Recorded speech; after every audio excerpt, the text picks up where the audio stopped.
And finally, to a story that might have been much bigger news had the result been different. Although we have to say, we're glad it wasn't. Media Watch defends defamation action by Natalie O'Brien.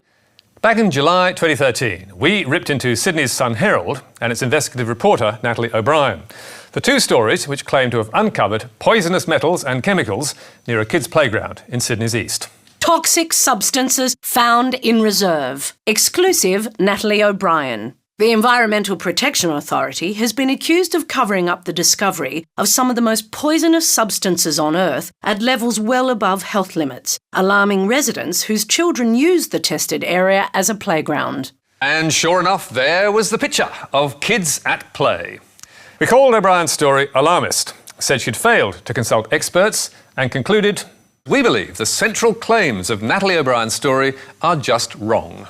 In the aftermath, Natalie O'Brien sued us for defamation, although the Sun Herald did not.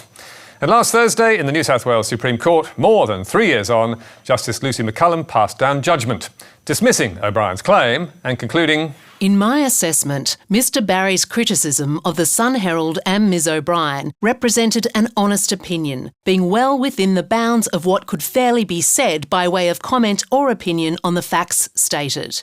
One of the reasons Natalie O'Brien sued Media Watch is because we accused her of failing to consult or rely upon experts who knew what they were talking about. And Justice McCullum agreed in her judgment that we were right to point this out. Ms O'Brien's articles quoted Mr Helps and Dr Lloyd Smith, neither of whom is even a scientist, let alone one with appropriate academic qualifications and experience in the specialised field of assessment of site contamination.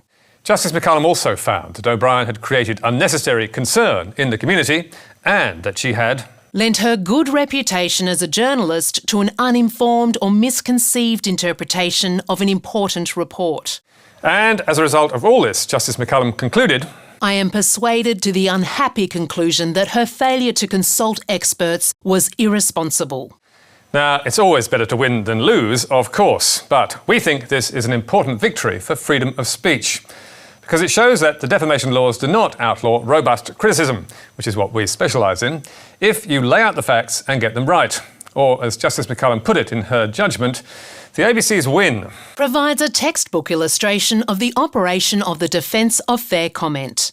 There's plenty more in the 54-page judgment, so we'll put it on our website for those who want to read it. We'll also post the Sun Herald article, which, believe it or not, still remains online. And you can read more about all tonight's stories on our Facebook page or our website, where you can get a transcript and download the programme, and see a letter from Hillary's doctor. You can also catch up with us on iView and contact me or Media Watch on Twitter. But for now, until next week, that's it from us. Goodbye.